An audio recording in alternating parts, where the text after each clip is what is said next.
meriah sekali karnaval di sini pemirsa. Ini adalah pasukan musik yang memakai trompet, alat musik tiup ya. Ini membawakan lagu apa, Lai?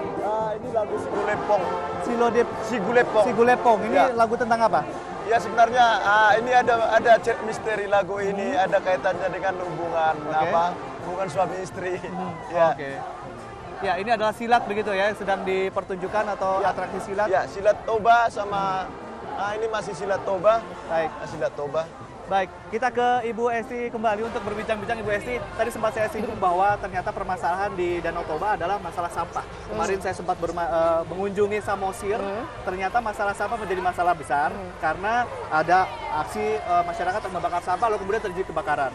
Lalu kemudian ada aktivis lingkungan yang menggunakan teknik kompos begitu. Nah, ini bagaimana Bu permasalahan-permasalahan ini dengan Dinas Pariwisata dan juga Kementerian untuk kemudian menyadarkan masyarakat untuk kemudian concern terhadap pariwisata? Sebenarnya isu-isu yang ada di Danau Toba itu kalau kita bilang KLH itu keramba, terus L-nya limbah, H-nya hutan. Nah itu hutan salah satunya itu.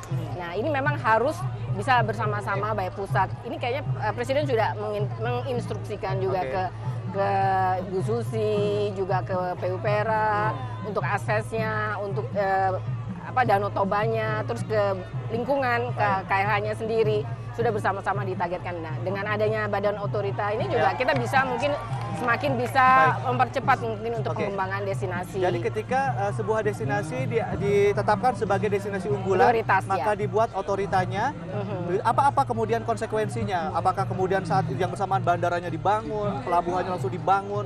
Itu bukan hanya masalah wacana semata, bukan? Ya, gitu, betul. Bu? Jadi untuk destinasi wisata, apalagi ini sudah dijadikan destinasi prioritas, ada 3A yang dikembangkan, yaitu yang atraksinya. Atraksi itu hampir semua mungkin destinasi kita memiliki atraksi, baik atraksi alam, budaya.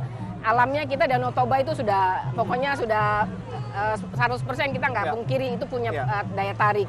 Kemudian amenitas, nah cuman memang amenitas kalau dilihat tahun-tahun 90-an kita sudah pariwisata di Danau Toba itu sudah maju sekali. Nah ini mungkin bisa tinggal diperbaiki dan dikembangkan lagi gitu ya.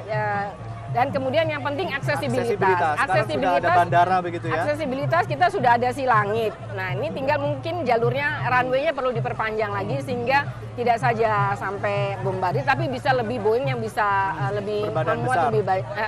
Akan ada direct flight mungkin dari Eropa atau sehingga dari Singapura, Malaysia atau dari Eropa bisa mungkin langsung ke Silangit. Itu akan dikembangkan dalam berapa tahun, Bu? Iya, kayaknya dalam waktu dekat.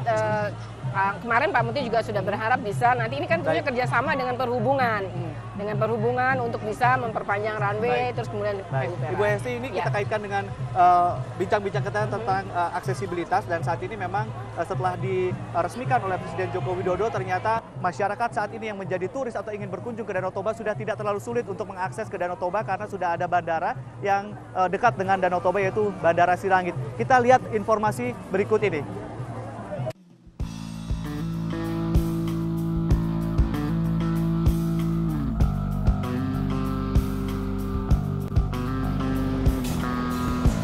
Salah satu fasilitas pendukung untuk mengembangkan wisata Danau Toba adalah Bandara Silangit di Kabupaten Tapanuli Utara, Sumatera Utara.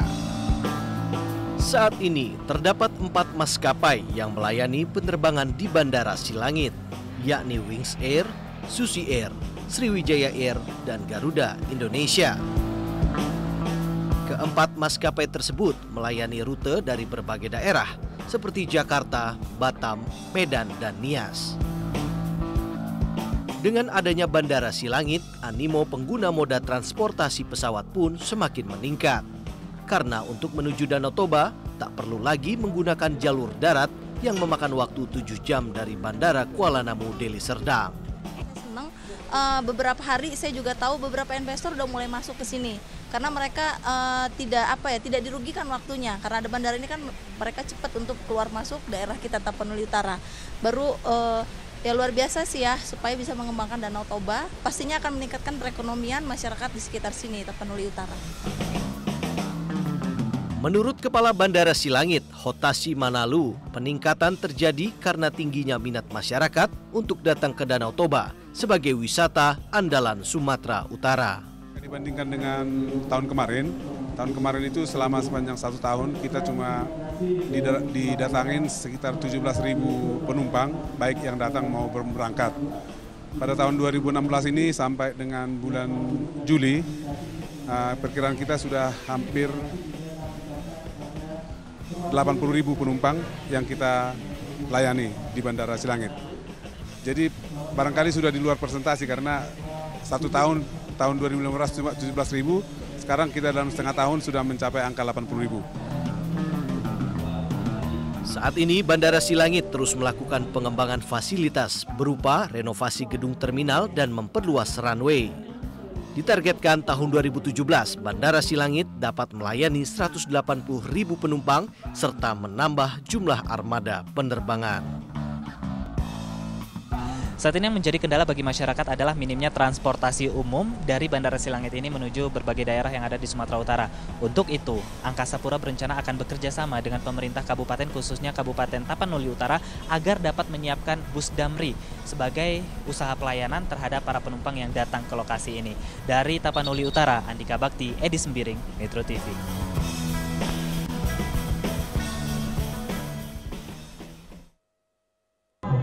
Ya, sedikit informasi bagi Anda, saat ini sedang diarak atau dipamerkan ulos terpanjang yang memecahkan rekor muri, yaitu sepanjang 560-an meter sedang diarak dalam karnaval. Dan ada satu pertanyaan lagi ke Ibu Esi, sedikit saja Ibu. Ini tadi bandara sudah diresmikan, Silangit, lalu kemudian juga kemarin Pak Jokowi juga meninjau Pelabuhan Sibolga. Ini bagaimana progresnya sampai sejauh ini? Jadi, untuk pariwisata? ya tadi, salah satunya yang ketiga adalah aksesibilitas. Aksesibilitas kalau ke Danau Toba kita bisa jalan darat, terus udara, sama lewat air. Nah, dengan adanya pelabuhan yang kemarin di groundbreaking diresmikan, ya ini kita berharap bisa aksesnya semakin lebih membaik gitu. Dan tentunya mempermudah orang yang atau wisatawan yang akan hadir, tidak saja wisatawan, mungkin buat masyarakat.